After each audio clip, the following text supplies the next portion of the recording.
What's going on, people, and welcome to a brand new episode of Too Many Games and Not Enough Time. Now, I'm your host with the most, the one and only Mr. Midas. In Too Many Games, we are a mini video podcast series where I get to speak to gamers across the globe about our passion, what we love talking about, gaming. Now, this guy ain't no stranger to you. You've seen him on the channel before because he is the king of Mass Effect. When I mean the king, he is crowned because he even likes Andromeda, just him on his own.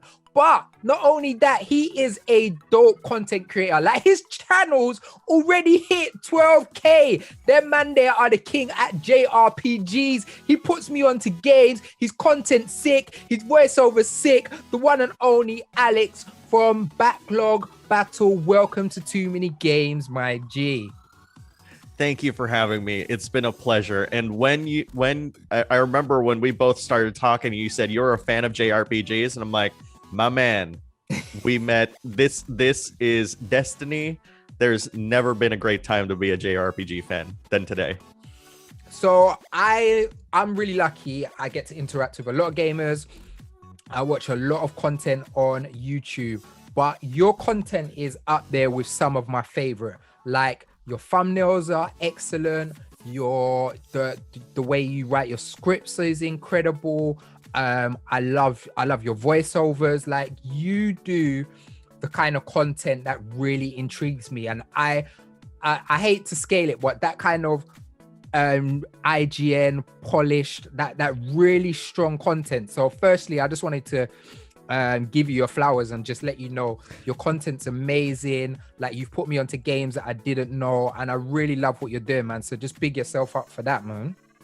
Yeah, man, that is such a great compliment. Thank you. And it's not until today that I realized that your mouth muscles can get tired of smiling because of all the great compliments that you give me. And really, truly, thank you so much for that.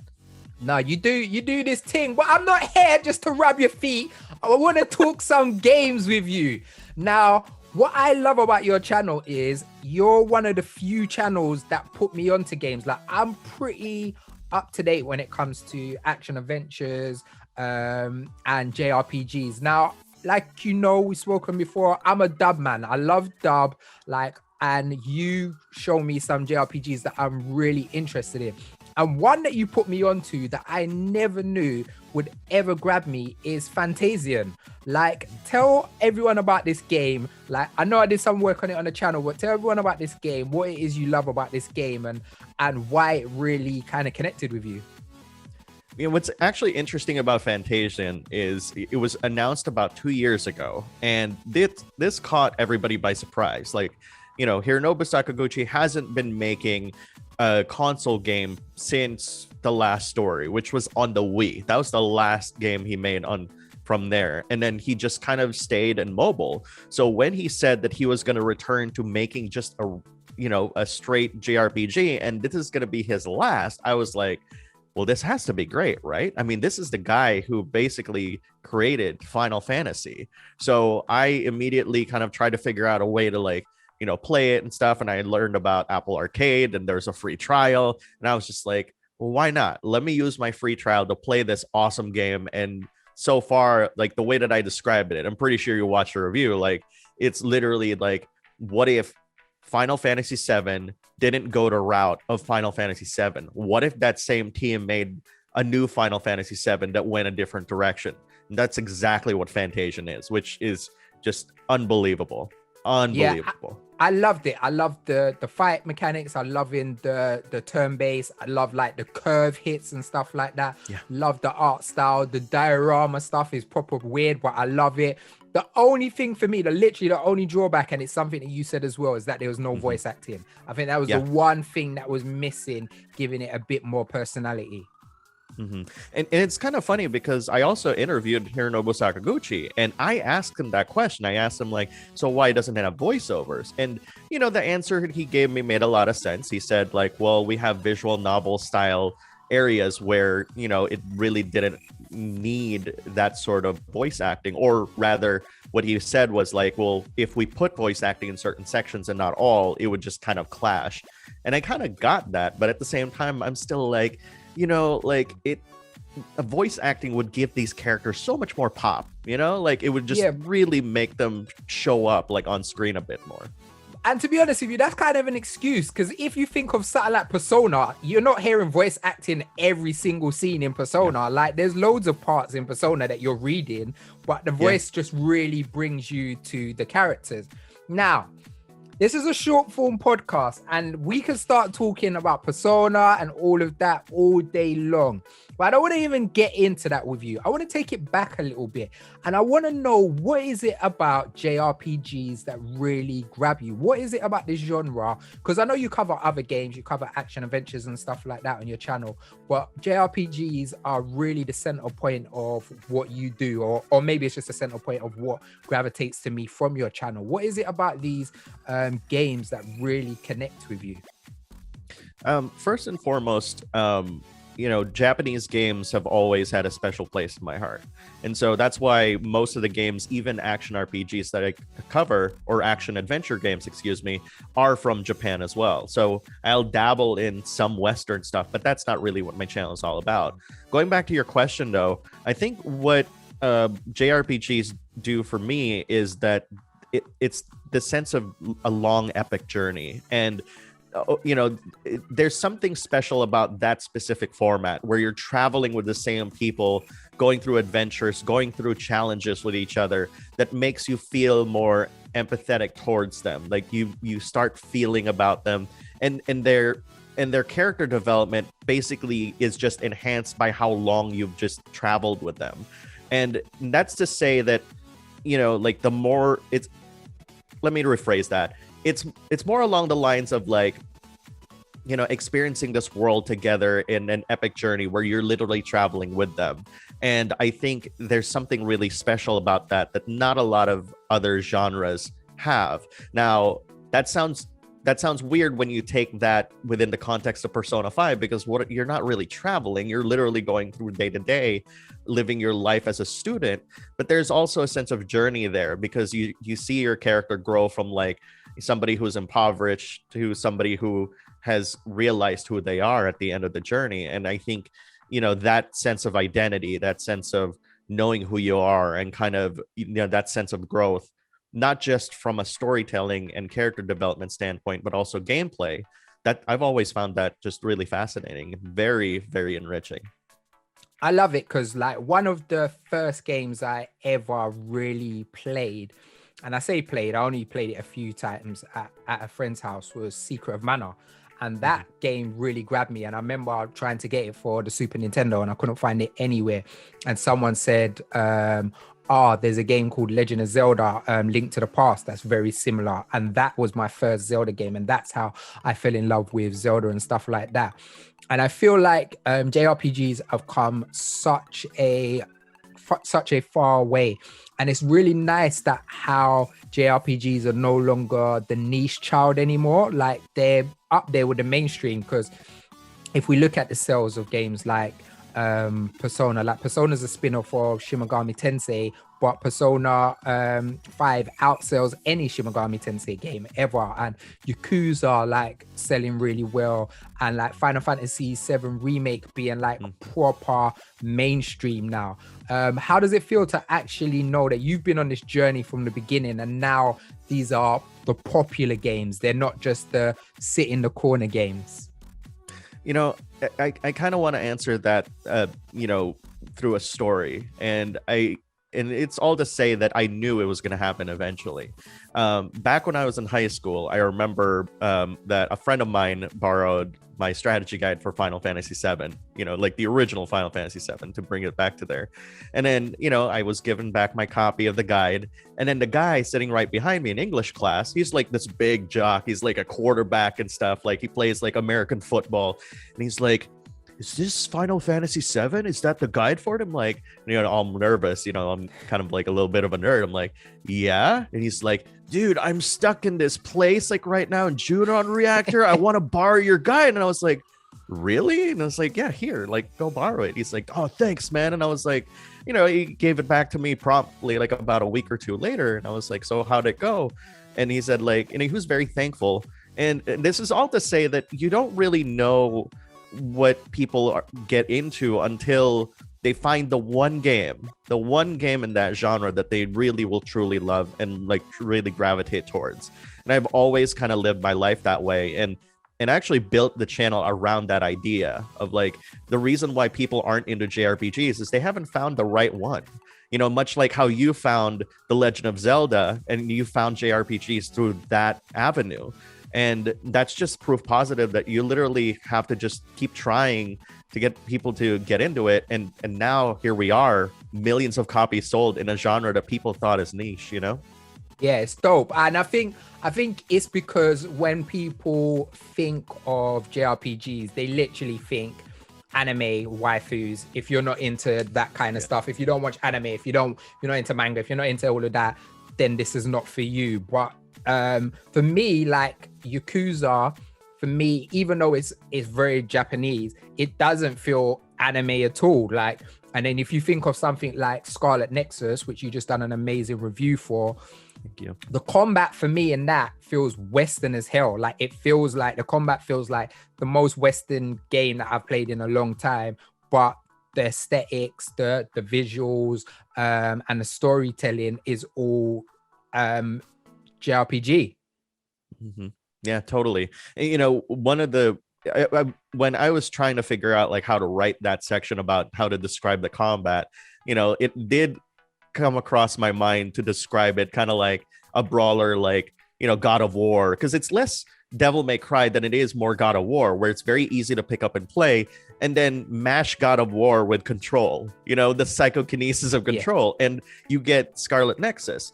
But, you know, what really kind of gives it that distinct Japanese flavor, apart from the, you know, the aesthetics and, you know, the anime style characters, is also this, you know, and this is something that I didn't talk about in a review, is there is also this kind of background, like, that's very Buddhist / Shinto religious kind of thing, even though like it's set in the future. Like Aharabaki, which is a concept in the game, that's a character in Persona. It's like a god or something like that. Like I've never done research on it, but it's like that's to me is really fascinating about Japan, is they're not really afraid to go into these topics that kind of mesh different, you know, subject matter together.